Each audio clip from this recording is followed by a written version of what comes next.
Bueno, les decía que hoy vamos a tener una clase sobre Ungaretti, continuando el tema de la poesía que venía desarrollando, que ha estado proponiendo Silvia en el temario. Hasta ayer ha sido Saba, y hoy vamos a tratar la escritura de Ungaretti, en especial su último libro, La Alegría.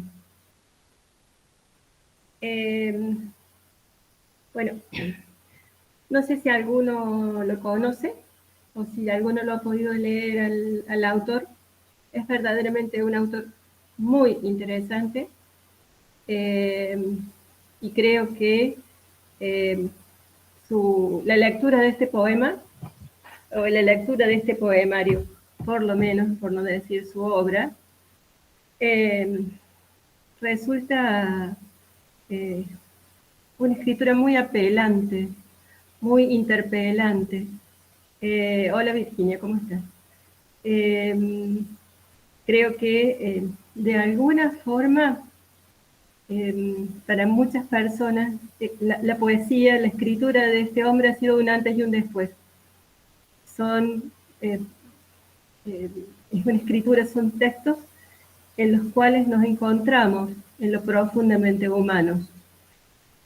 Como Saba, es una escritura que tiene una matriz muy moral, un interés moral en el reconocimiento de la humanidad. Y esto posiblemente tiene que ver por la época en que se escriben estos textos, que es la época de la Primera Guerra Mundial, el desarrollo de la guerra, las instancias previas. Pero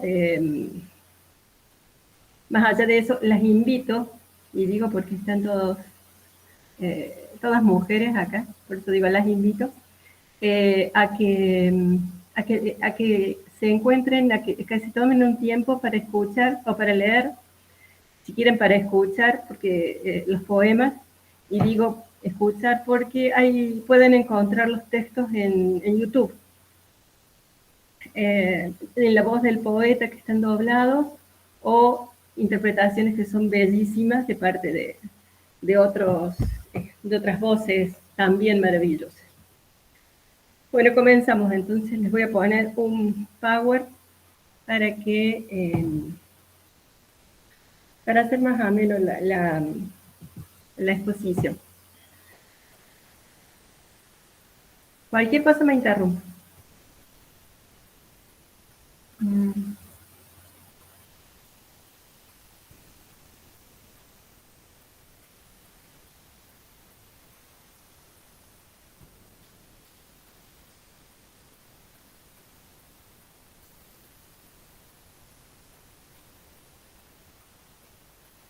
Bueno, comenzamos. ¿Lo están viendo ahora? No, profe, no se ve todavía. Bien.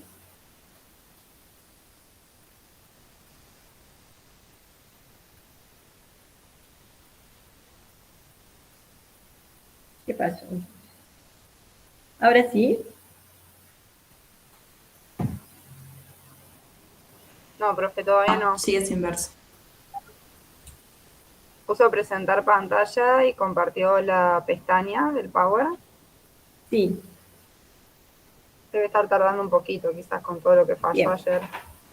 Ay, ni hablemos de eso.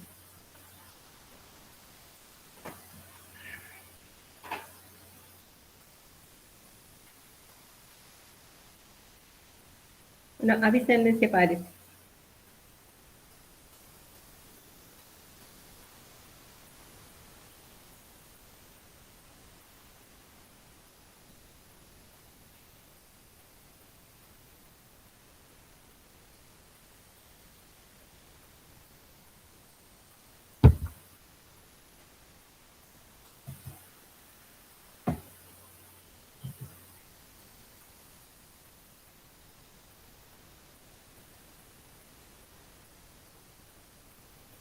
No, profe, quiere cargar el archivo en el Facebook de la cátedra y si quiere veo si lo puedo compartir o si alguien más lo puede compartir. A ver, esperen.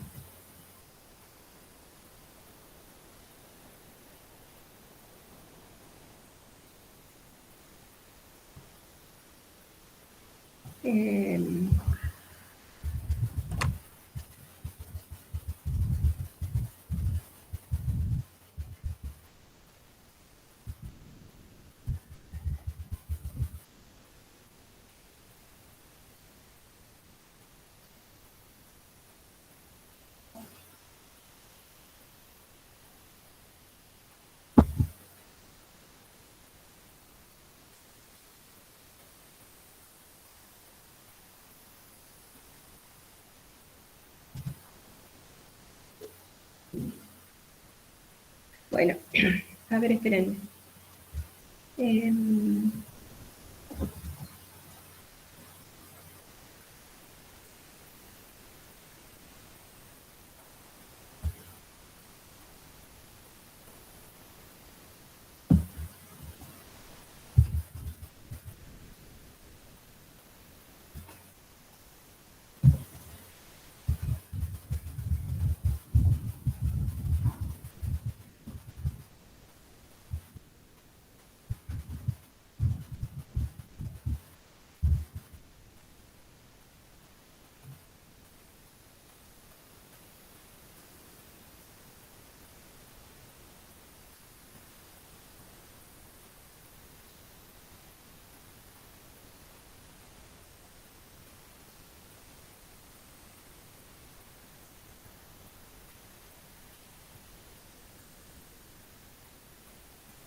Bueno, les voy a ir contando entonces.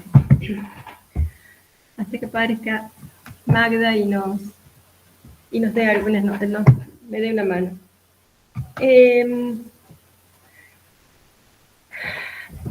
Giuseppe Ungaretti fue un escritor que no nació en Italia. Él, si bien proviene de una familia de la zona de la Toscana, o sea, cerca de Florencia, su familia era proveniente de Lucca. Y él nació en Egipto, porque su padre, que era ingeniero, había ido a Egipto para la construcción del canal de Suez. Por lo tanto,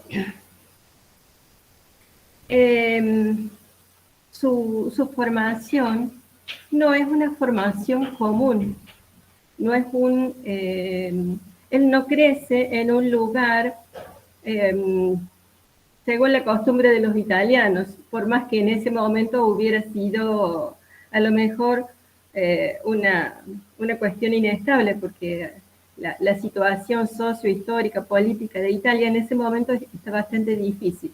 No obstante, lo de él es todavía más particular, porque al crecer en Italia, al crecer fuera de Italia y en Egipto, su formación, su memoria italiana está mantenida por la familia y porque él se educa en una escuela suiza en Egipto.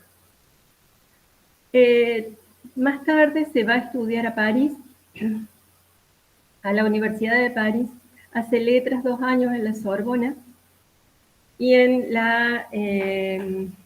en esta situación de París, en esta situación en Francia, se contacta con poetas importantes como Apollinaire, quien va a ser su modelo, su gran amigo, una presencia entrañable para él. Comienza a estudiar filosofía, tiene contactos con los simbolistas franceses, que también van a ser importantes en su escritura, y luego, después de 3 años, creo que está en París, se enrola para participar en la guerra, y eso lo lleva a la zona de Italia que está vecina o en la frontera con Eslovenia, o sea, a la zona de Trieste, a la zona del Trentino. Nuevamente, otro paisaje, otra condición, que además que a esto se suma el hecho de que es una geografía nueva con una experiencia que la contiene o que la refiere, que es la experiencia para él de la guerra, una situación de extrema humanidad, que es la condición de la guerra. Cuando vuelve de Italia, cuando termina la guerra, sigue estudiando, llega a ser profesor de letras y reside en la Universidad de San Pablo, por 6 años, estoy diciendo Brasil. Y luego de 6 años vuelve a Roma como docente en la Universidad de Roma y sigue escribiendo, se hace referente del hermetismo, de la escritura hermética en Italia, se hace referente como poeta en ese momento en Italia junto con Saba y junto con Montale, y fallece en Milán en el año 1970. Y ustedes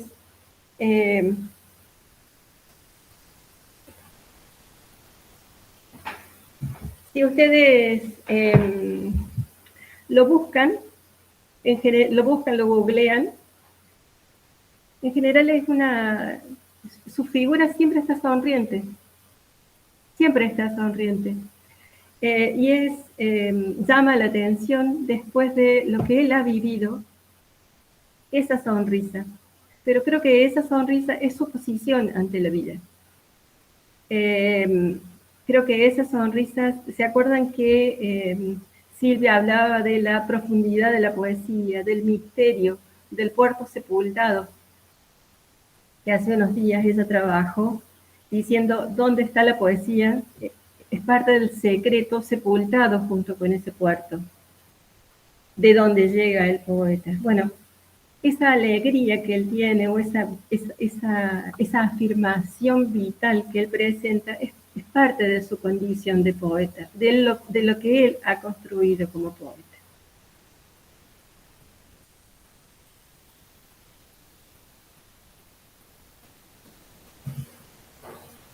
Pero qué.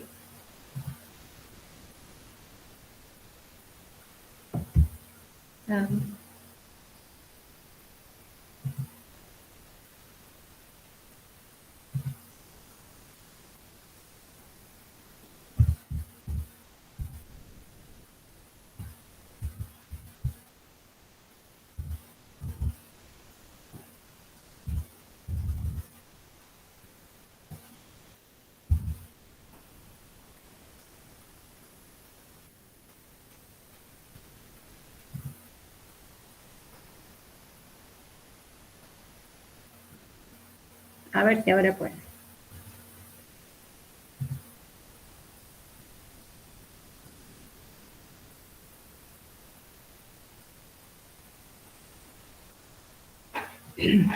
¿Está ahora? ¿Lo pueden ver? Sí, se está empezando a presentar. Ahí está. Bien. Entonces, les decía que la experiencia vital de Ungaretti fue una experiencia entonces que lo llevó a muchos escenarios, por muchas latitudes, en las cuales él se transforma en ese vagabundo, en ese hombre errante que reconoce el paisaje y que en ese paisaje se quiere reconocer, pero también reconoce al paisaje que él lleva en sí mismo. Por eso, cuando él publica en 1961 su volumen de poesía, el título se llama Vida de un hombre. Fíjense qué posicionamiento que él tiene, que el conjunto de su obra se llama Vida de un hombre. Toda su obra se llama Vida de un hombre, porque en él su biografía es una parte muy importante de la propia escritura. Su biografía no por ponerlo a él en el escenario del protagónico, sino como la condición del paisaje humano que a él le toca transcurrir. Eso fue su vida. Y la vida también como la propia definición de la poesía. Porque en la poesía él reconoce casi que la única posibilidad sagrada que queda en el hombre, que queda en el mundo, que queda en la historia, para redimir al hombre. Bien. En tanto ubicación histórica, decimos que tiene un posicionamiento, como lo fue en el caso de Saba, como lo vamos a ver también en el caso de Montale, que es como, este es un periodo de paso, ¿no? Es un periodo de paso y es un periodo de transformaciones. Decía también que en París él hace muchos vínculos con poetas franceses.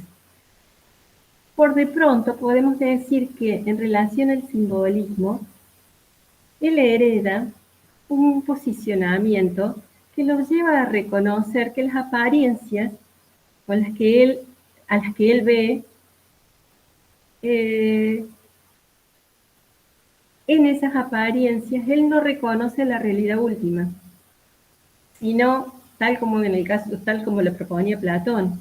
Las apariencias son un camino hacia el ser. Por lo tanto, entonces, la poesía para él supone un camino entre las apariencias para acercarse al ser, para acercarse a la profundidad de las cosas. Ahora, ese camino que él busca no es un camino que esté trazado, sino que en tanto todavía no está reconocido y es un camino personal, supone muchas rupturas. Supone el procedimiento de las rupturas. Y entre esas rupturas a las que él procede, en lo que es la poesía y que es el trabajo con la palabra, una de las rupturas más importantes va a ser el uso de la sinestesia. Esto es, la mezcla de elementos sensoriales, o sea, adjetivos, sustantivos que refieren a un sentido, adjetivados con expresiones que condicen con otro de los sentidos. Entonces, esto torna al poeta un viajero o un peregrino que busca el acceso a la región secreta de la poesía. ¿Se acuerdan el poema de los otros días? Él busca recuperar para los hombres la región secreta que es el poema. Bueno, de eso se trata. De eso se trata. Él quiere llegar a la poesía, pero no para sí, sino para entregarla.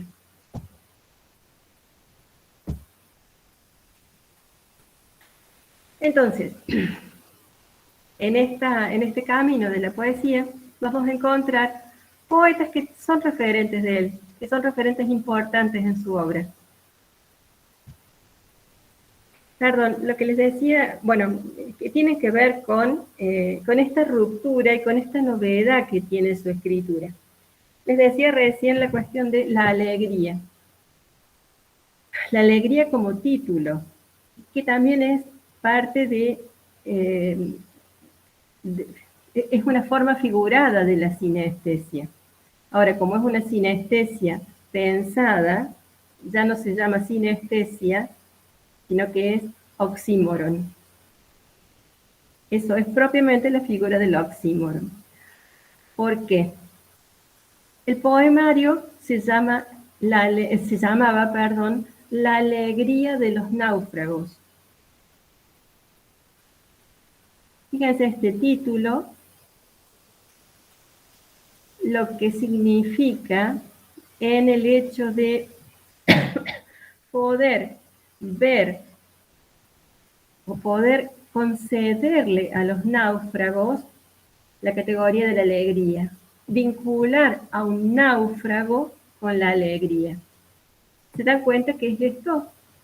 La alegría de los náufragos, pensándolo, concretamente haber sobrevivido al naufragio, pero es haber vivido la tremenda y dura experiencia de un naufragio. Luego de que ha pasado el naufragio, considerar que uno sigue con vida. Y esa es la alegría. Por eso les decía, cuando hablamos de imágenes sensoriales, la imagen se llama sinestesia.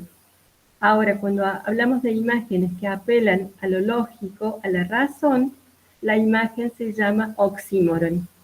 Y en este caso, tal es el título de la obra. Un oxímoron.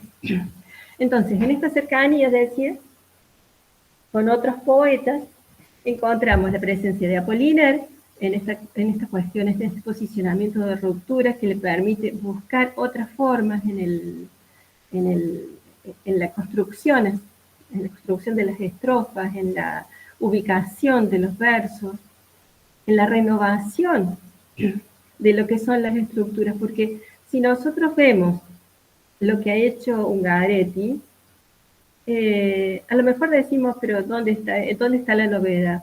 Pero no se trata de ver nosotros lo que ha pasado hace 100 años, sino justamente al revés, poder ver desde lo que estaba pasando, que era una conservación de estructuras que procedía, en las cuales era muy importante la cuestión de lo musical, donde las estrofas eran muy rígidas, donde la formalidad era muy atendida, y él procede a no respetar esto que la tradición imponía como un mandato.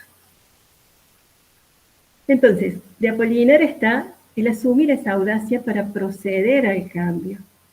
De Baudelaire, esta visión del hombre en la ciudad moderna, pero que a través de la intuición puede acceder aún más allá.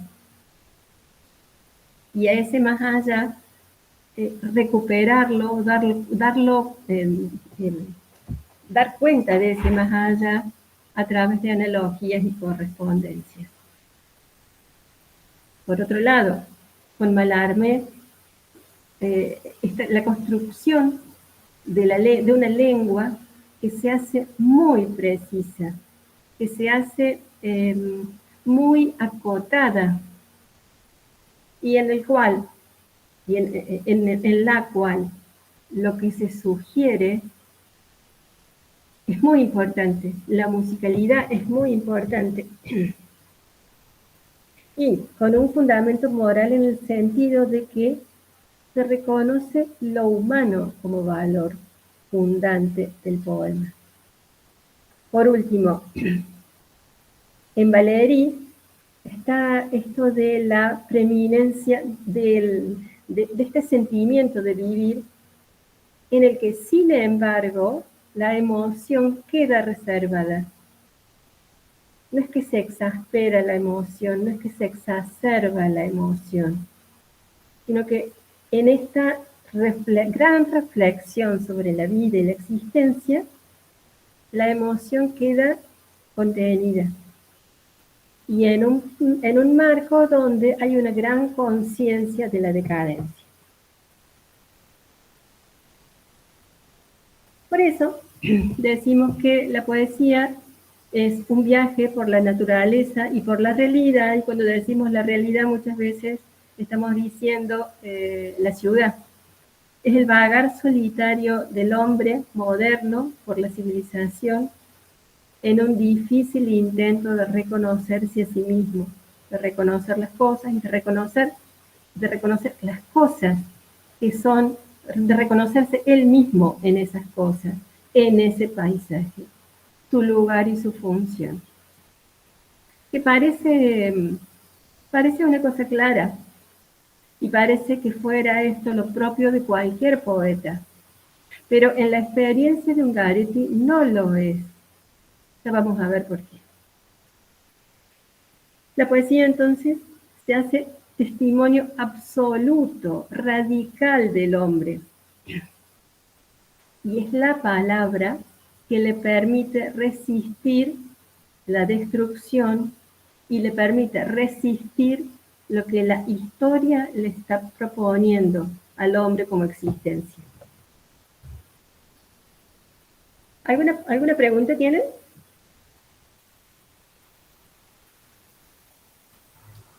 Profe, yo dejé una pregunta en el chat.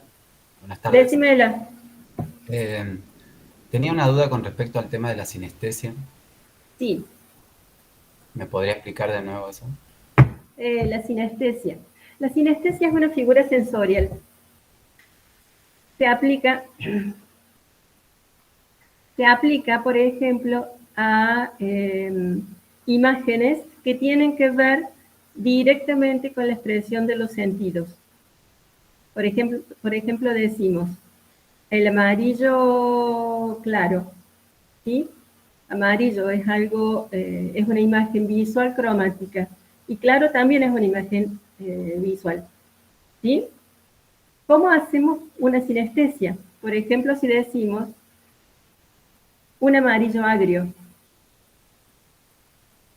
un amarillo mortal, ¿sí? ¿Me entendés eso? Claro, sería como dos sentidos que se... Están encontrándose dos sentidos que no se corresponden, porque si estamos diciendo amarillo, y amarillo es el sustantivo, el adjetivo tendría que coincidir también para calificar de acuerdo al mismo sentido, o sea, tendría que ser un adjetivo visual. Ah, perfecto, sí, entendí. Gracias. ¿Entendí? Bien, en cambio, en este caso, estamos diciendo amarillo agrio. Estamos usando amarillo, que es un sustantivo visual, que tiene que ver con un adjetivo que es gustativo. Bien, en el caso de alegría, la alegría es una emoción positiva, ¿sí? El naufragio no es una emoción positiva. ¿Entienden? ¿Se aplica? Profe, una preguntita, Sí. ¿y esto de la sinestesia es como herencia del simbolismo, había dicho, en relación? Claro, sí. Sí, porque empiezan a romper las palabras para encontrar sentidos nuevos, y entonces en buscar esa renovación empiezan a apelar a esta novedad de un lenguaje que se permite nuevas licencias. Claro, son como procedimientos artísticos, digamos, diferentes. En la construcción de imágenes, en uno se juega, digamos, esto de los dos sentidos que no necesariamente se corresponden, la que podemos decir que se llama sinestesia, y en el oxímeron tiene que ver con una simbolización racional. Claro, un procedimiento lógico. Ahí va. O sea, se une por una cuestión de lógica, pero no es natural encontrarlos unidos. ¿Lo vamos a ver en algún ejemplito después? ¿Podemos? Lo vamos a ver, sí. Bueno, gracias. Sigo entonces. Me alegro que me lo hayan preguntado, si es que así seguimos. Gracias, profe, ahí me quedó un poco más claro. Bien, perfecto. Entonces, en este marco, en donde decimos, él va a recuperar la experiencia de muchos otros poetas y va a dejar de lado la propuesta de muchos otros más. Entonces, lo que tenemos que decir es que se abandonan los modos propios de la tradición clásica romántica, por ejemplo.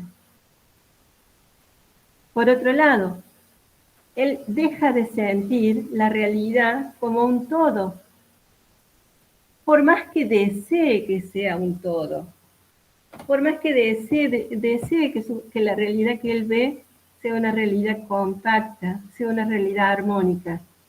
Él percibe su realidad en un fragmento que a veces son intuiciones, pero esas intuiciones son lo que queda de lo armónico, porque la realidad que él está percibiendo es una realidad de pura destrucción. Entonces comienza a crear a partir de eso que no hay. O sea, comienza a crear a partir de el vacío y la ausencia. Y el vacío y la ausencia, en muchos casos, se trata de la hoja en blanco. La hoja está en blanco y él necesita la palabra. Otra de las propuestas va a ser desvincularse de la organización sintáctica rígida. Él va a simplificar mucho el enunciado. Un enunciado que va a estar en general con verbos en indicativo. No son verbos en subjuntivos, no son verbos en imperativo. Casi todos son verbos en subjuntivo y la mayoría en presente. Y así entonces se construyen nuevas posibilidades métricas y rítmicas. Ahora, va a construir desde esta simplificación de formas estrofas de gran concentración. De gran concentración, digo, versos, pero también significados. Significados muy intensos. ¿Por qué? Porque a él le interesa la palabra, pero la palabra particular, la palabra singular, la palabra esencial. Es un poeta que va a recuperar el peso de cada palabra. Esta imagen, esta foto que tienen acá en el Power, es una foto que saqué de el paisaje del Carso, donde él estuvo en la lucha en la trinchera. O sea, y él habla de las piedras blancas, y él habla de la montaña, de un paisaje totalmente despojado. Fíjense que casi no hay árboles, casi que no hay vegetación, lo único que queda es la piedra. De alguna forma, entonces, eso es lo que él está planteando como propuesta. Llegar al nudo, llegar a la base. Pero él, entonces, entre los temas que va a proponer, que va a tratar, y específicamente lo estoy diciendo en relación al poemario de la alegría, está la realidad y la poesía. Porque la poesía se hace testimonio de la vida, se hace testimonio de su realidad. Y tan testimonio es que la alegría tiene la forma de un diario. Cada poema de la alegría tiene fecha y tiene el lugar donde se escribió. En compromiso con esto, decimos que otro de los temas es el gran vitalismo. Porque lo que plantea Garetti en su escritura es la posibilidad que tiene la palabra para reconocerle al hombre su presencia en el mundo. Es la palabra la que dice que el hombre está en el mundo. Pero también es la palabra el medio a través del cual el hombre se integra al mundo, con el que no se siente integrado. Entonces, la palabra recompone el caos que se percibe en la historia. La palabra se trata de una palabra que es intuición, es una palabra inocente, es una palabra en este punto primitiva. No se trata de una palabra retórica, no es una palabra a la que se apela para definir un objetivo o para completar el ritmo de un verso, sino que para nada, es una palabra desnuda, que despoja, pero que permite ver la intuición de un instante en el cual el poeta se integra al todo. Entonces, esa palabra que puede recomponer el caos, también recupera la inocencia. También recupera la inocencia del poeta. Y por eso les decía que en este camino de construirse poeta, ahí vemos la sonrisa de este hombre.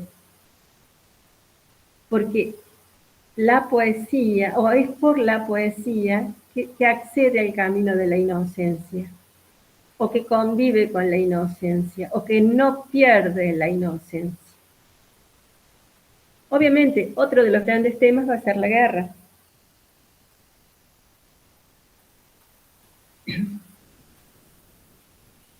Es a través de la guerra que el poeta, un hombre moderno, individual, particular, débil, solitario, percibe que su experiencia no termina en él, sino que también es una experiencia que compete y en la que están involucrados los otros.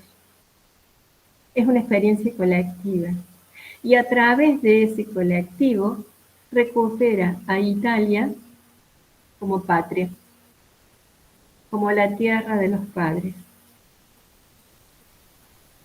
Esto que he escrito acá de las máscaras del yo es como él mismo se va nombrando en los poemas. Fíjense que se llama lobo de mar. El lobo de mar se asocia a la cuestión esta del naufragio, se asocia a la cuestión de un puerto sepultado, se asocia a este fluir del agua, a una vida dentro del agua. Se llama también soldado, porque es su función ser soldado, con lo que eso implica de guardia, con lo que eso implica de esta intemperie frente a la muerte, frente a la obligación de matar, si se quiere, o pensar que en cualquier momento puede ser el último. Y eso es otra de las formas que se apela, que está asociada a esto del ser soldado, obviamente. Esto de llamarse hombre en pena. Fíjense que no se llama alma en pena, que son las almas que vagan hasta encontrar su lugar en el más allá. Se llama hombre en pena. Es ese vagabundo, es ese errabundo por el mundo que no encuentra lugar, que no termina de localizarse. Por eso también, otra forma, como él mismo se llama, es nómade. Y también encontramos que se llama acróbata, que es esto de encontrar el equilibrio en el hilo, ¿no? No es una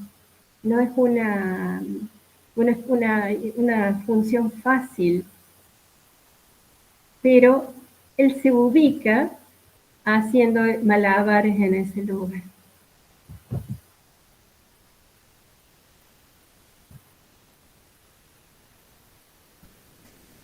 Bueno, la alegría entonces, que tal es el título que tienen ustedes en el libro que hemos puesto en la cátedra, es el libro con el que quedó en el año 1931 este poemario, que se llamó que tuvo una historia oscilante, porque comenzó como poemas que aparecieron en una revista, luego El puerto sepultado apareció de manera individual, luego apareció por otro lado La alegría de los náufragos, y luego a partir del año 1919, las primeras versiones habían aparecido en el 16, ya aparece como el poemario completo, así como lo ven, pero no con el título, así como lo ven.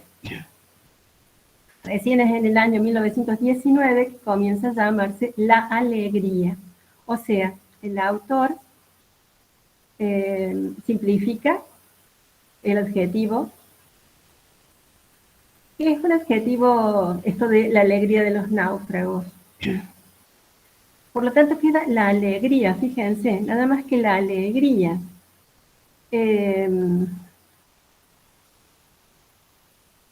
Y que tiene la paradoja de referirse, fíjense de nuevo, a un poemario de guerra. El poemario de guerra se llama La Alegría. Sin embargo, cuando se llamaba La Alegría de los náufragos, él estaba diciendo de su profunda vinculación con un poeta italiano romántico, que fue Leopardi. Leopardi decía en su poema El Infinito, termina el poema El Infinito diciendo: naufragar en este mar me es dulce. Naufragar en este mar me es dulce. Entonces, Leopardi hace suya el naufragio de Leopardi. Ungaretti hace suyo el naufragio de Leopardi para asumir con alegría la experiencia de la guerra. Y para asumir desde la poesía ese naufragio como una alegría. De nuevo les digo, la alegría que supone que si escribe un poema y está el libro, es porque el poeta está ahí, ha sobrevivido. En el prólogo del poema, en el prólogo del poemario, el autor señala 3 elementos que me interesa destacar y antes de empezar a leerlo, el poemario. En el primero es que considera la poesía en un sentido de búsqueda de la perfección formal. Y esto me interesa destacarlo porque es un trabajo de muchísimo compromiso con lo formal del poema, porque se reconoce que es posible la perfección. Y entonces, ante esa perfección, hay que perseguirla, hay que buscarla. Y hay que cultivarla. Y de eso se trata el trabajo del poeta.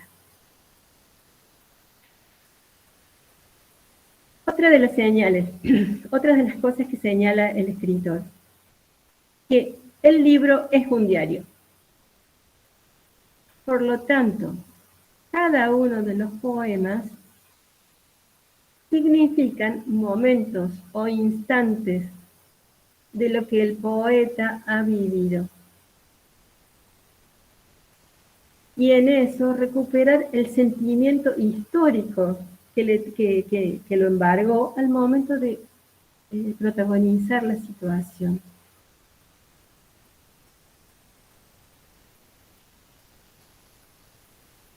Y por otro lado, lo que les decía, la paradoja. Hay una expresión que no quiere ser ni confesional ni desbordante. Y que en el caso de Ungaretti va a dar cuenta o se va a canalizar a través de lo impersonal. Esto es, va a tratar en muchos momentos de no hablar del yo. Entonces así, por ejemplo, les decía esto de la recuperación a través de los nombres, como el lobo de mar, el alma en pena o el acróbata. Bien, vamos a pasar entonces a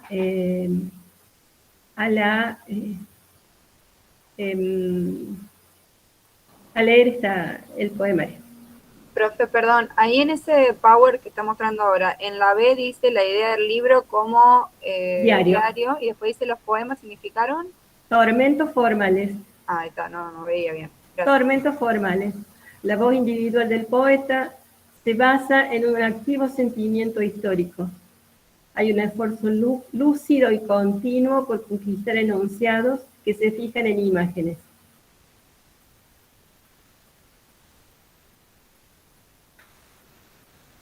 Bien. Profe, creo que tiene una Sí. consulta ahí en el chat. Dígame, a ver.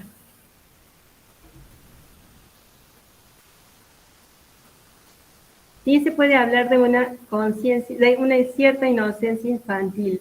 No sé si tanto como infantil, pero ya lo vamos a ver ahora en los ríos. Por de pronto para mí es más inocencia, no tanto de la faceta infantil. Para mí es una inocencia que permite recuperar o convocar a la armonía o desviar el tremendo caos en el que se encuentra el poeta o la experiencia de la violencia en la que se encuentra inserto. Imagínense ustedes que que Ungaretti cuenta que muchas veces escribía los poemas mientras estaba en la trinchera, en los papeles de los cigarrillos. Uno de los problemas que él tenía era dónde conseguía hojas para escribir. Entonces, escribía sobre las servilletas, sobre los papeles de los paquetes, sobre los papeles, las etiquetas de los cigarrillos, y él juntaba esos poemas como una forma de decir, estoy vivo.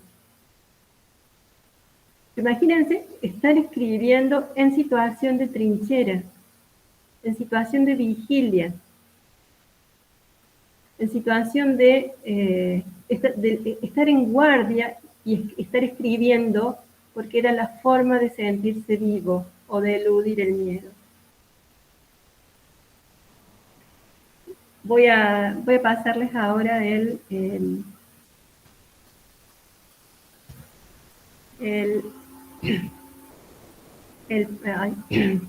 prólogo del poemario.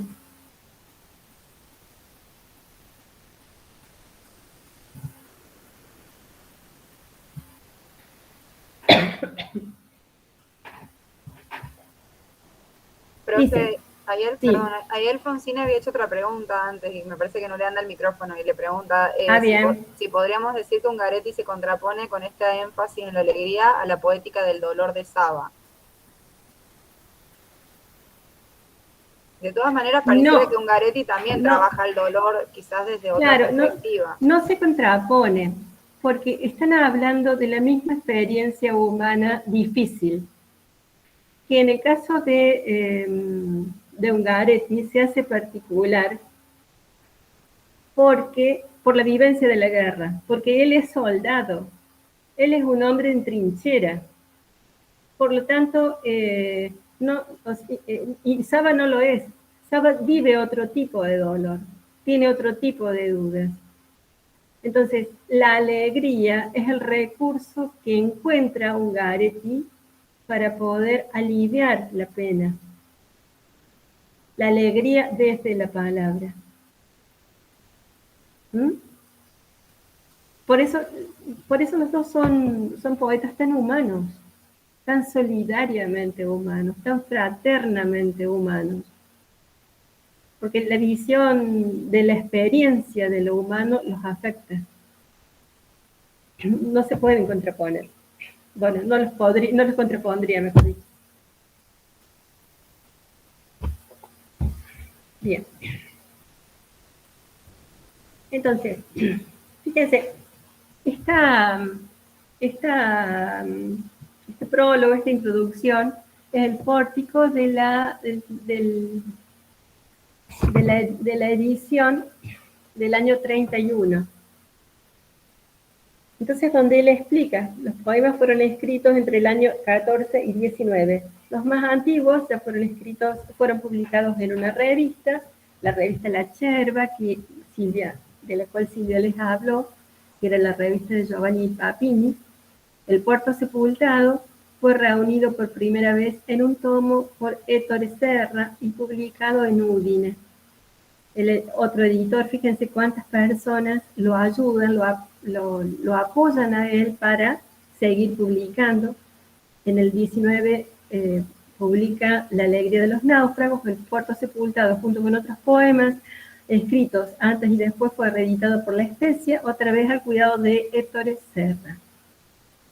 Esta persona entonces, Ettore Serra, es un editor que lo apoya.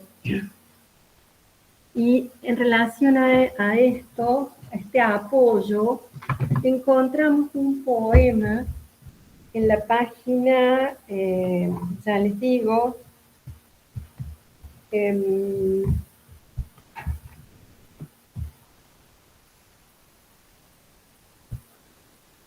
que es en la página 90.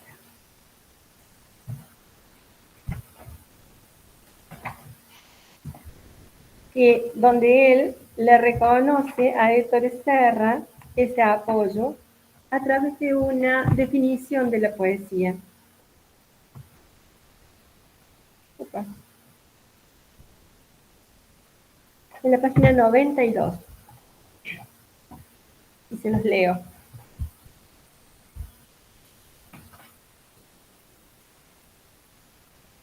Dice: gentil Ettore Serra, poesía es el mundo, la humanidad, la propia vida, florecidos desde la palabra, la límpida maravilla de un fermento delirante.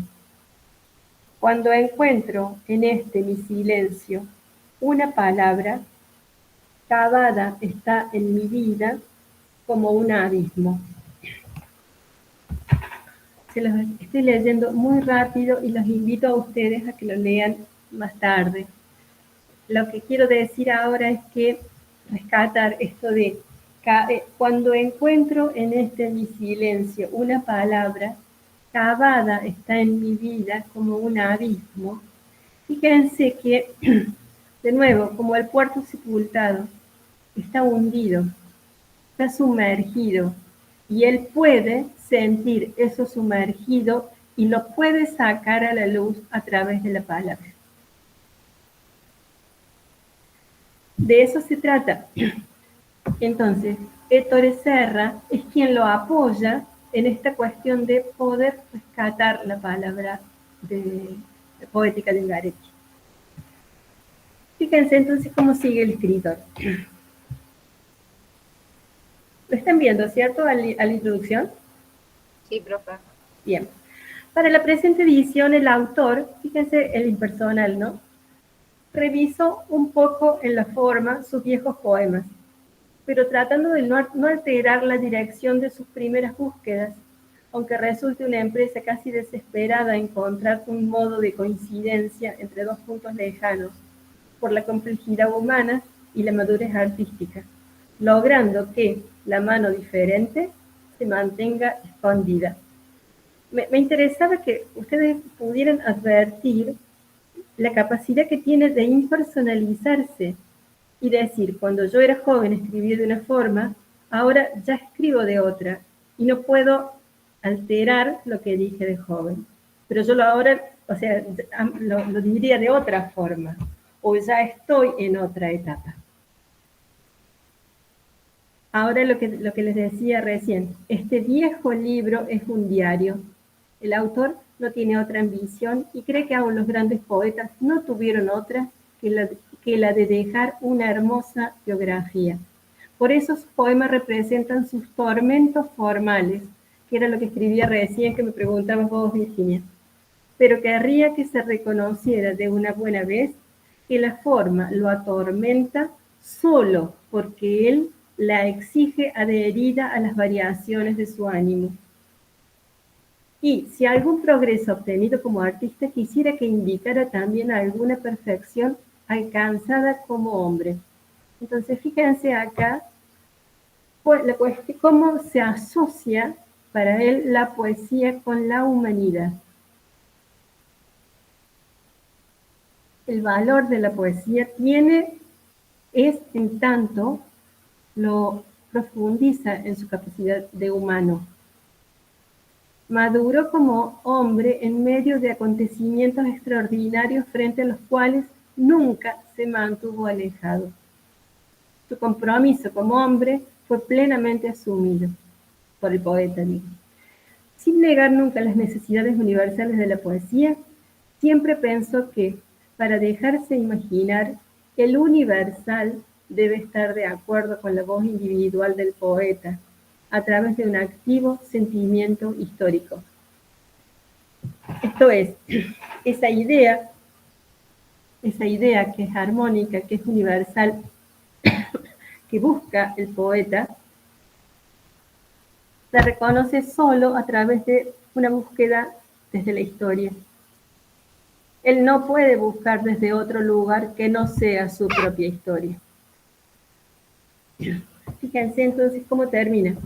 Como el zorro pierde el pelo, pero no el vicio, el autor, aunque llamara definitivas a las citadas ediciones anteriores, ni siquiera esta vez ha sabido resistirse a algún retoque de la forma. Entonces, aquí el autor,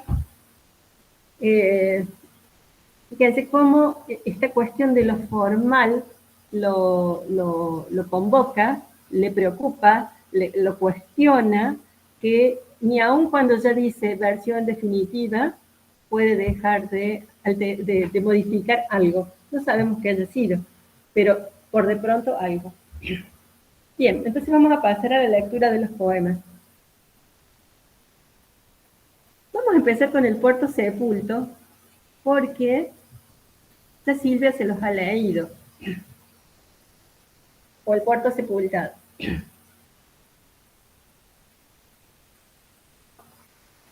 ¿Se acuerdan qué decía?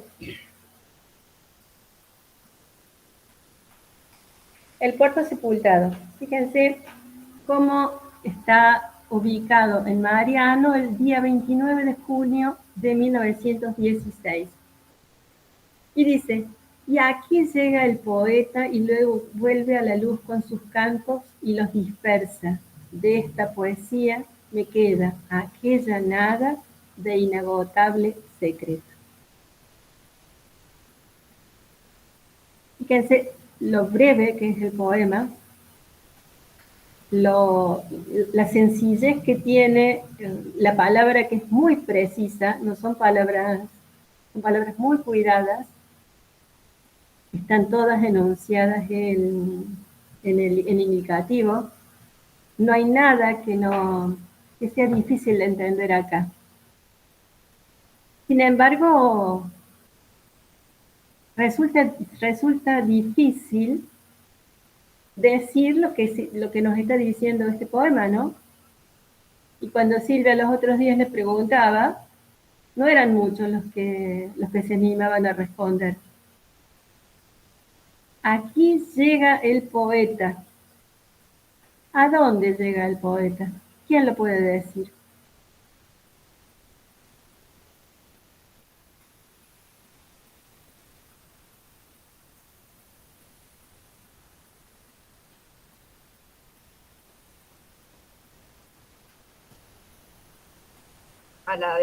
No sé, a mí me suena como a la devastación. Ahí Alfonsina dice al puerto sepulto. Claro. ¿No? Como la trinchera. No sé. Bien, en este caso lo que está diciendo es que el poeta llega al puerto sepultado. Pero si el poeta llega al puerto sepultado, quiere decir que está en un lugar hondo, que ha entrado en un lugar hondo, ¿sí? Que se ha sepultado junto con el puerto para reconocerlo, pero luego dice, vuelve a la luz con sus cantos y los dispersa. El puerto sepultado le provee el canto, le provee el sentido del canto. Pero no es función del poeta quedarse con su canto, guardarse el poema para sí, y por ello los dispersa. Lo entrega a los otros, nos los entrega. Sin embargo, dice, de esa poesía me queda la nada. ¿Por qué? Porque es un secreto inagotable. Por lo tanto, lo que él puede decir queda corto siempre. Es inagotable. Entonces, frente a lo que puede decir, a él le queda la nada. Y se sigue sumergiendo.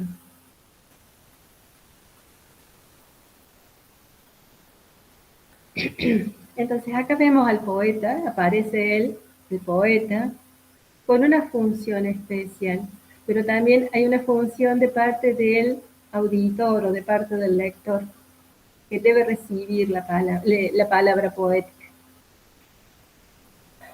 Vamos a ver, este es el segundo poema del Puerto Sepultado. Vamos a ver el primero, que se llama En Memoria, y que cuenta la historia de un amigo de él que murió en París. Sí, se llamaba Mohamed Shah, descendiente de emires, de nómades, suicida, porque se había quedado sin patria. Amó Francia y cambió su nombre. Fue Marcel, pero no era francés y ya no sabía vivir en la carpa de los suyos, donde se escucha la cantinela del Corán saboreando un café. Y no sabía desatar el canto de su abandono. Lo he acompañado junto con la dueña del albergue donde vivíamos en París, en el número 5 de la Rue de Carnes, ajado callejón en declive. Descansa en el cementerio de Ivry, suburbio que parece estar siempre en un día de una destartalada feria. ¿Y acaso solo yo sé todavía que vivió?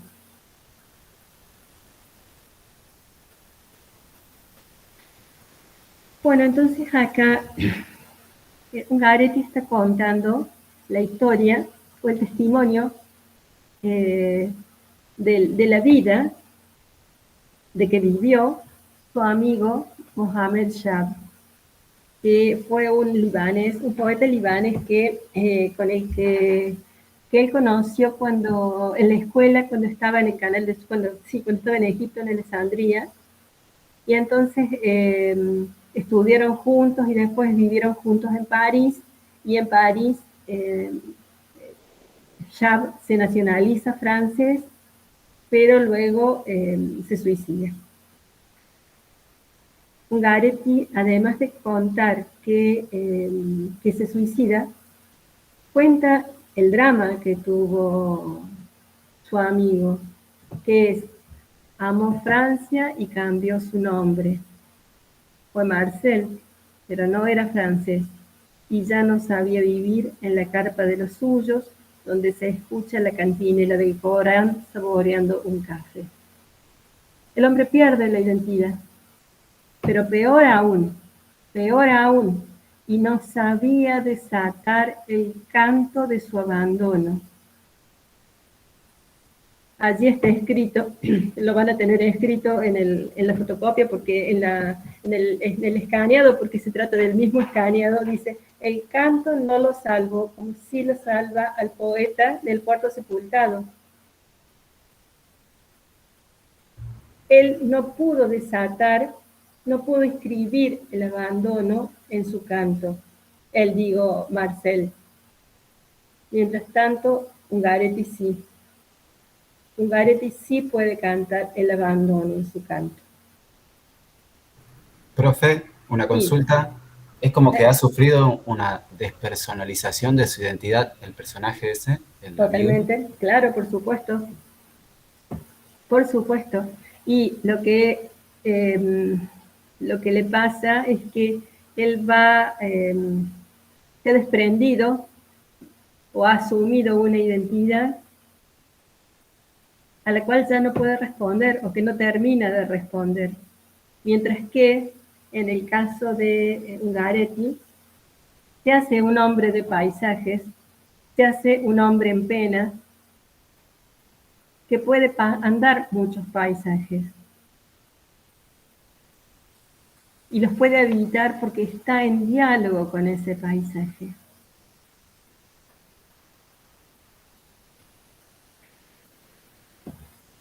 Lo mismo, me interesa entonces que puedan reconocer esto de que no sabía desatar el canto de su abandono. ¿Sí? Vamos a pasar al... Ustedes perdónenme la rapidez con la que estoy trabajando, estoy leyendo, pero me interesa que terminemos de ver esto. El poema Noche en Vela. Si ustedes ven en el pie de la página, está el texto en italiano. La palabra, es una sola palabra la del título en italiano, que es bella. Lo van a ver, si se fijan, en muchos de los títulos de los poemarios. Porque justamente esta bella es la vigilia del soldado, ¿no? Del que se desvela, por ejemplo, o el que cuando justamente que pierde la concentración o necesita el descanso, pero en este caso puntualmente es la cuestión de estar con los ojos abiertos durante toda la noche. Fíjense que es noche en vela, la noche víspera de Navidad. Y escuchen lo que cuenta. Una noche entera, tirado al lado de un compañero masacrado, con su boca rechinante, en dirección del plenilunio, con la congestión de sus manos penetrante, en mi silencio he escrito cartas llenas de amor. Nunca me he sentido tan apegado a la vida.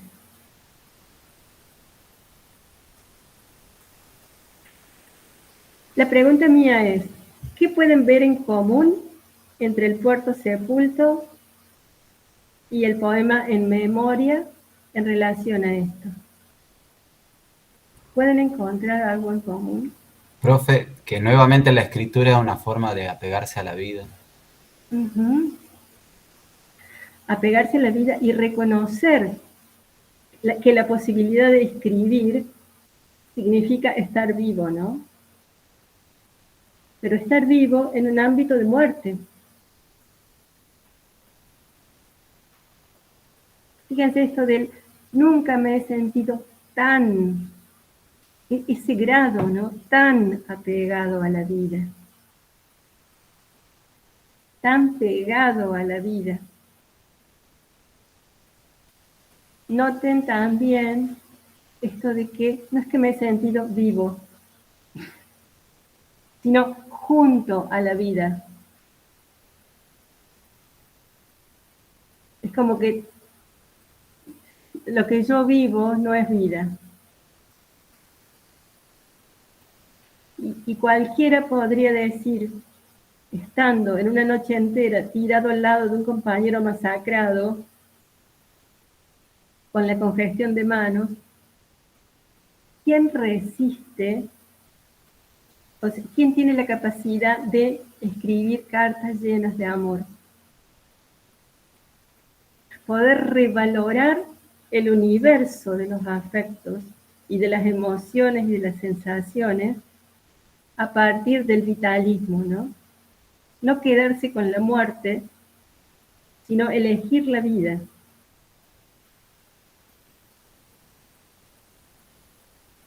Y la vida que sale como una cuestión de la profundidad, es del puerto sepultado, que hay que buscarlo para que salga. Hay que hundirse para que salga. Pero mientras Marcel no pudo sacar eso que él tenía, el poeta de Ungaretti sí. Entonces, es interesante poder leer bien estos poemas porque nos dejan nos dicen cómo sale la poesía, cómo viene, cómo llega la poesía de Ungaretti, desde qué experiencia le llega a Ungaretti. Vamos a pasar a otro poema, que es un poema muy famoso. Está en la página 62.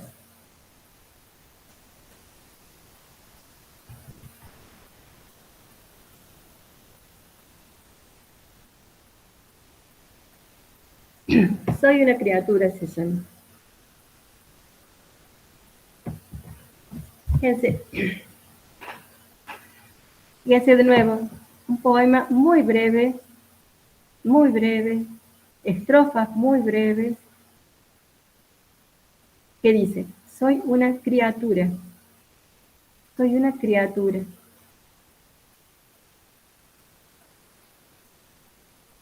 Quiero que entiendan acá que criatura no significa de crianza, de infancia, sino es criatura, es una obra de la naturaleza. Entonces, Valoncello di Cima 4, 5 de agosto de 1916. Como esta piedra del San Michele, tan fría, tan dura, tan desaguada, tan refractaria, tan totalmente inanimada. Como esta piedra es mi llanto, que no se ve. La muerte se paga viviendo.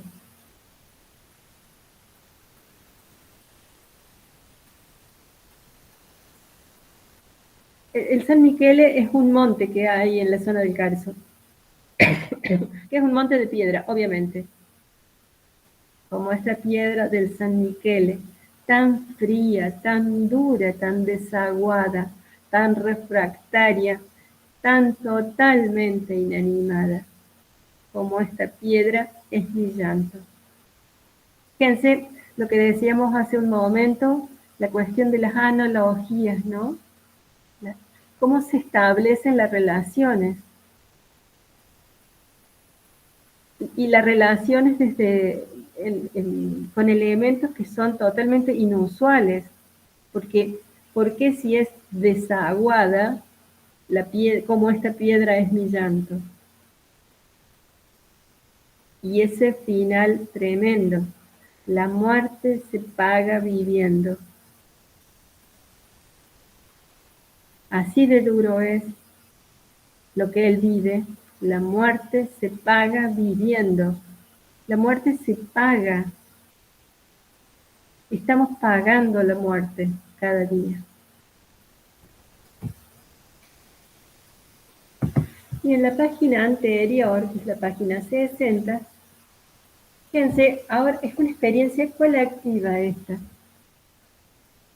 Hermanos, en Mariano, 15 de julio de 1916.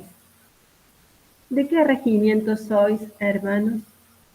Palabra temblorosa en la noche. Hoja recién nacida. En el aire espasmódico. Involuntaria rebelión del hombre presente a su fragilidad. Hermanos.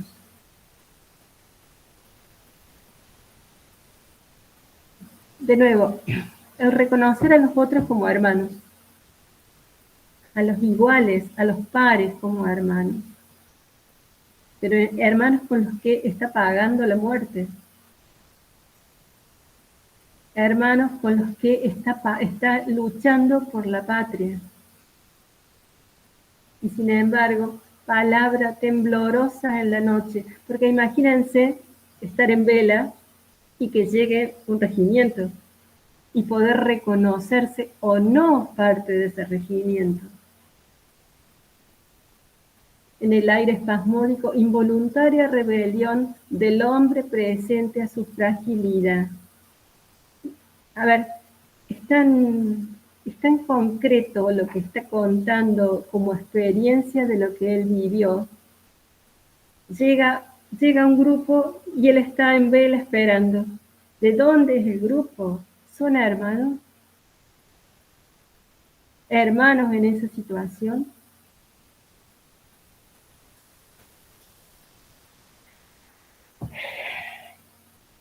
De este poema Hermanos, en la página 60, voy a pasar al poema Soldados, en la página 135, porque habla también de otra forma de estar en grupo. Soldados.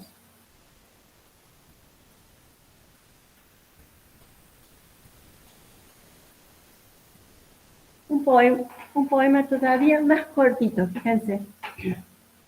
Soldados, del Bosco de Furtón, julio de 1912. Está en un bosque. Se está como en otoño en los árboles las hojas. Se está como en otoño en los árboles las hojas. Noten la brevedad que hay. Se está como en otoño en los árboles, está obviamente en un paisaje natural, está en un bosque, está hablando, está mirando esto de los árboles y cómo están las hojas en los árboles. Pero no para decir el bosque, está para decir los soldados, a esos hermanos que mencionaba recién, ¿no? Fíjense entonces de nuevo acá la analogía que vincula a los soldados como las hojas de los árboles en otoño. Esa precariedad, esa intemperie, esa labilidad.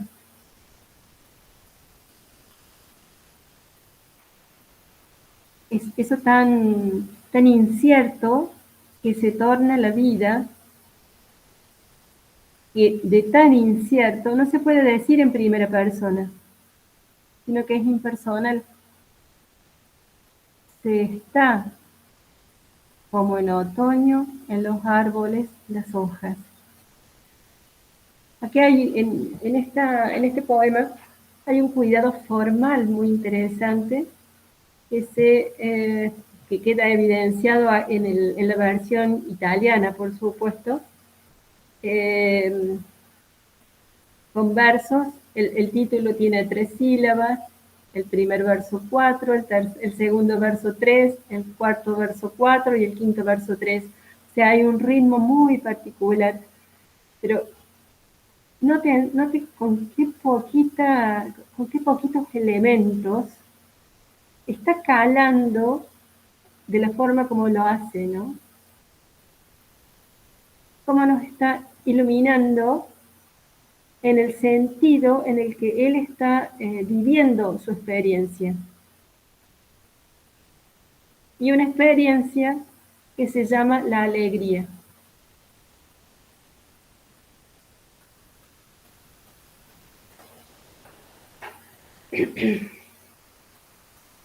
Voy a pasar a un poema que es a lo mejor...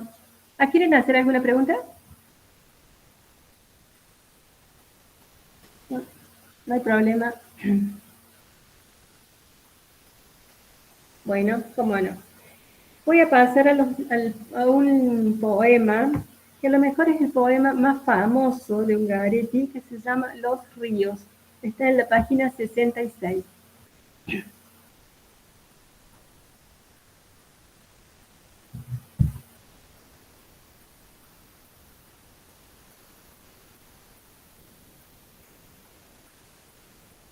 Los ríos es un poema bastante largo en relación a los que les he mostrado hasta recién. Pero él, en este poema, acá como está diciendo la imagen, se trata de una autobiografía poética. Está hablando va a contar su propia historia. Y dice, me aferro a este árbol mutilado, abandonado en esta hondonada que tiene la languidez de un circo, antes o después del espectáculo, y miro el quieto irse de las nubes sobre la luna. Esta mañana me he recostado en una urna de agua y como una reliquia he descansado. El isonzo, fluyendo, me alisaba como a una de sus piedras. He levantado mis 4 huesos y me he ido como una acróbata sobre el agua. Me he aclillado cerca de mi ropa, sucia de guerra, y como un beduino me he postrado para recibir el sol. Este es el isonzo, y aquí más que nunca me he reconocido fibra dócil del universo. Mi suplicio asoma cuando no me creo en armonía, pero esas ocultas manos que me plasman me regalan la rara felicidad. He repasado las épocas de mi vida. Estos son mis ríos. Este es el Cercho, del que saca agua desde hace más casi 2000 años la gente mía campesina, y mi padre y mi madre. Este es el Nilo, que me vio nacer y crecer y arder de inocencia en las extensas llanuras. Este es el Sena, y en su turbulencia me he debatido hasta reconocerme. Estos son mis ríos, contados en el Isonzo. Esta es mi nostalgia, que en cada uno se me transparenta, ahora que es de noche, que mi vida me parece una corola de tinieblas.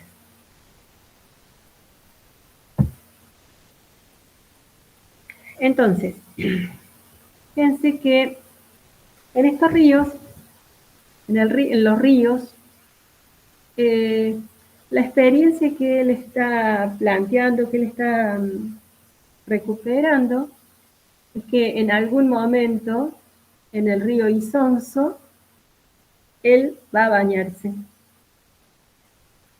Pero en el río Isonzo, a partir de lo que el río, en este fluir de la memoria, que es el río, que figura el río, llega entonces a los 4 ríos de su vida. Entonces empieza, este es el Cercho. ¿Cuál es este?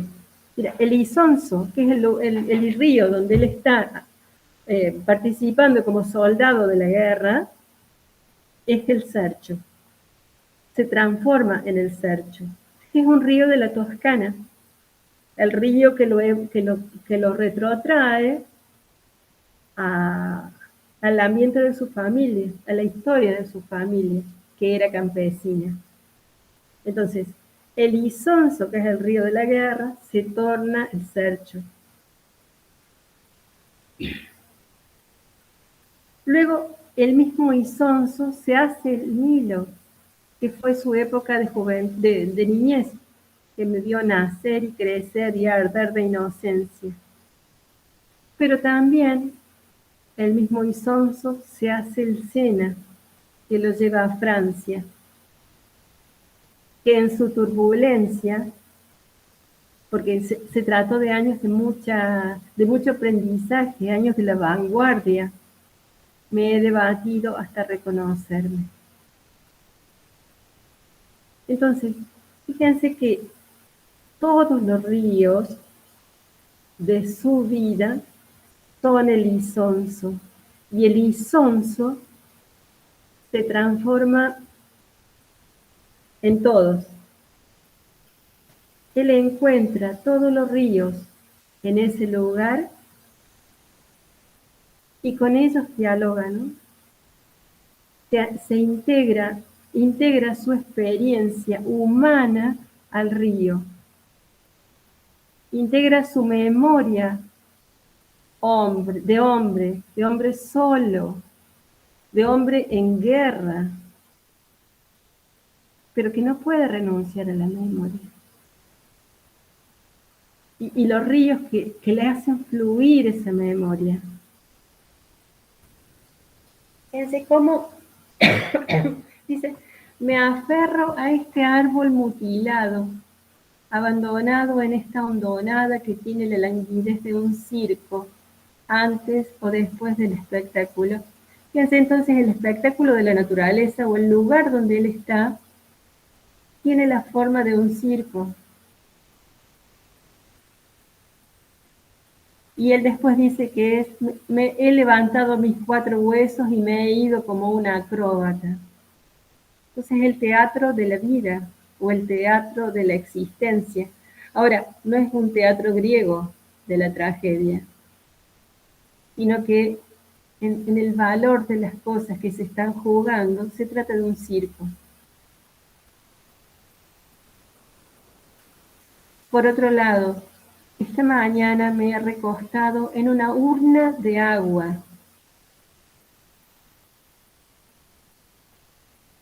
Entonces, en la dimensión del paisaje, el río es una urna, porque es un paisaje en el que se ha compenetrado la muerte. Y por eso él dice, he levantado mis 4 huesos. Ya ni siquiera es un hombre, ¿no? Sino que es 4 huesos.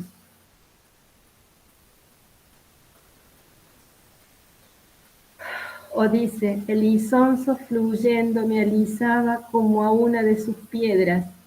¿Se acuerdan que recién leíamos la de San Michele, ¿no? Como esta piedra es mi dolor, es mi llanto. En la ribera del río Isonzo hubo muchas batallas en las cuales murieron muchos italianos. Por lo tanto, llegar al Isonzo o participar de la contienda desde el Isonzo ha sido una experiencia muy dura para los italianos.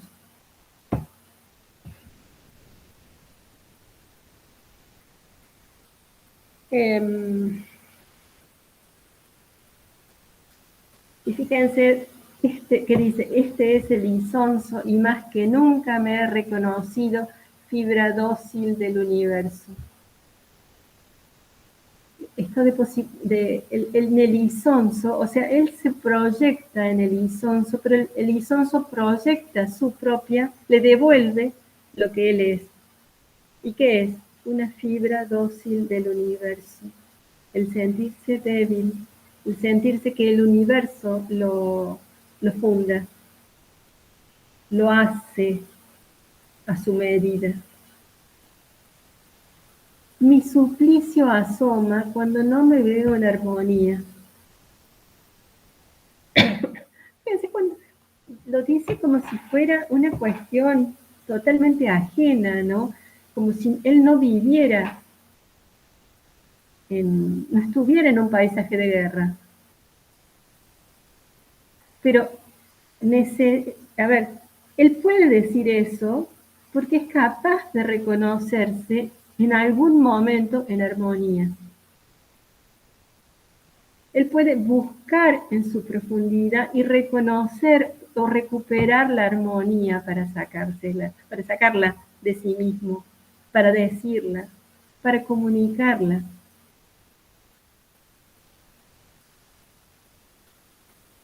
Termina la estrofa diciendo, pero esas ocultas manos que me plasman me regalan la rara felicidad. ¿Cuál es la rara felicidad? La posibilidad de creerse en armonía. Y así repasa las épocas de la vida. Y esos son los ríos.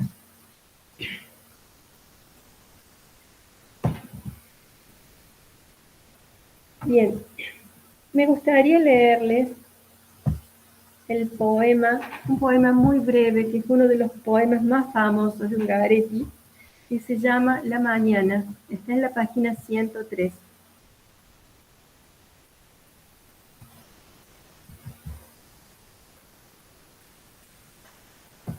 Fíjense, La mañana, Santa María la Longa, 26 de enero de 1917. En 2 versos, él plantea una tremenda experiencia. Me ilumino de inmensidad.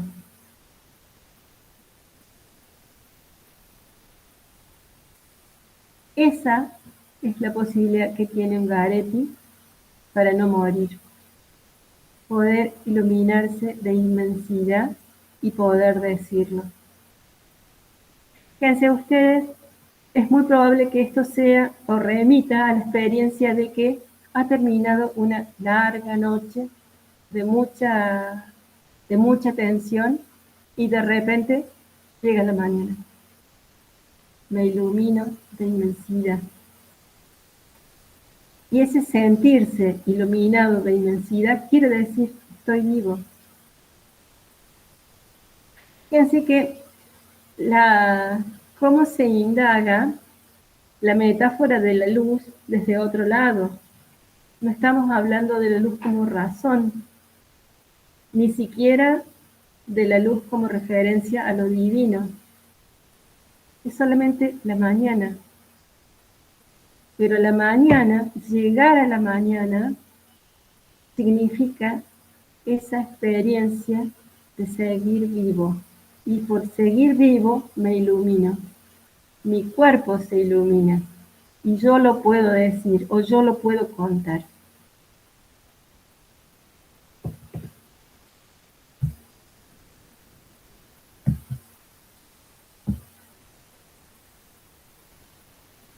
A ver.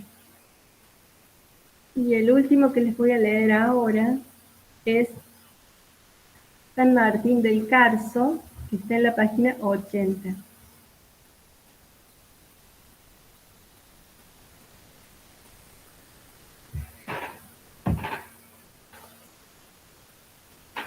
Fíjense, San Martín del Carso, bueno, les decía yo que era la región donde él estaba destinado.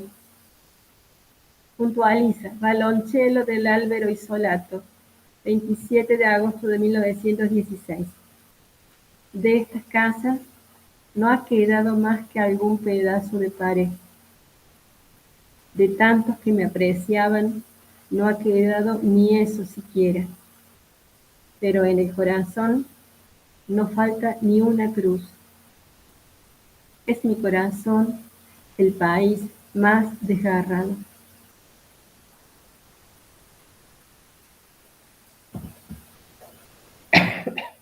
¿Qué les parece? A ver, hablen ustedes.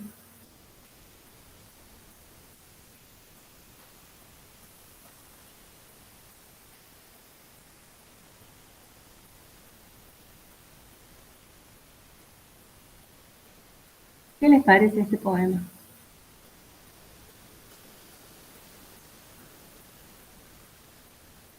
Fíjense que no tiene ni un signo de puntuación. No tiene comas, no tiene puntos. De ninguna forma, en ningún momento hemos leído una cuestión religiosa implicada en estos poemas. Sin embargo, acá dice, pero en mi corazón no falta ni una cruz. Cruz que puede ser dolores o cruz que puede ser la señal de los cementerios. Y que en el cementerio ya están todos masacrados y solo él queda para dar testimonio.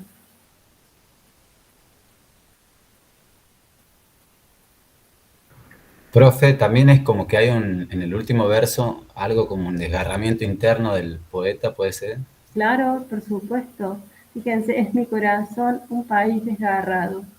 Ya no es solamente una experiencia individual, sino que él la puede extrapolar a una vivencia colectiva, a una vivencia comunitaria. ¿Sí? ¿Cuántos han muerto? ¿Cómo no tener el corazón con cruces?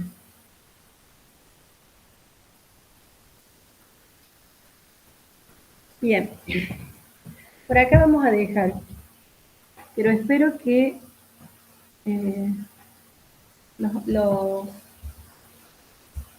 puedan seguir leyendo estos poemas, más o menos desde esta línea que les estoy presentando, porque son poemas de una encarnadura pocas veces lograda, y creo que valen la pena de ser conocidos. Bien, por ahora entiendo que ustedes lo pueden bajar, lo tienen en el material de la cátedra, y a la vez les va a quedar esta clase grabada para ustedes.